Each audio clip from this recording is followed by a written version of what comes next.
জিকেআর এবং জিকেএইচ এই দুটি শব্দ ড্রিম লিগ সকার ডিএলএস গেমের গোলকিপারের দক্ষতা বোঝাতে ব্যবহৃত হয়। জিকেআর মানে গোলকিপার রিঅ্যাকশন। এটি গোলকিপারের শট বা অন্যান্য বিপজ্জনক পরিস্থিতিতে কতটা দ্রুত প্রতিক্রিয়া জানাতে পারে তা নির্দেশ করে। জিকেআর বেশি হলে গোলকিপার দ্রুত মুভ করতে এবং বলের দিকে ঝাঁপাতে পারে। জিকেএইচ মানে গোলকিপার হ্যান্ডলিং। এটি গোলকিপারের বল ধরার এবং নিয়ন্ত্রণে রাখার ক্ষমতা বোঝায়।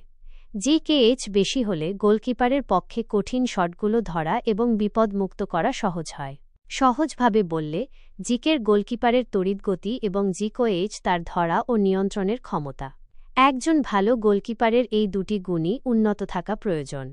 যদি জিকের বেশি থাকে কিন্তু জিকেএইচ কম থাকে, তাহলে গোলকিপার হয়তো দ্রুত শটের দিকে ঝাঁপাবে কিন্তু বল ভালোভাবে ধরতে পারবে না। অন্যদিকে যদি জিকের বেশি থাকে কিন্তু জিকের কম থাকে, তাহলে গোলকিপার হয়তো কঠিন শট ধরতে পারবে কিন্তু সেগুলোর জন্য দ্রুত পজিশন নিতে পারবে না। অতএব, ড্রিম লিগ সকারে একজন শক্তিশালী গোলকিপার পেতে হলে জিকের এবং জিকেএইচ উভয়ের দিকেই মনোযোগ দেওয়া উচিত।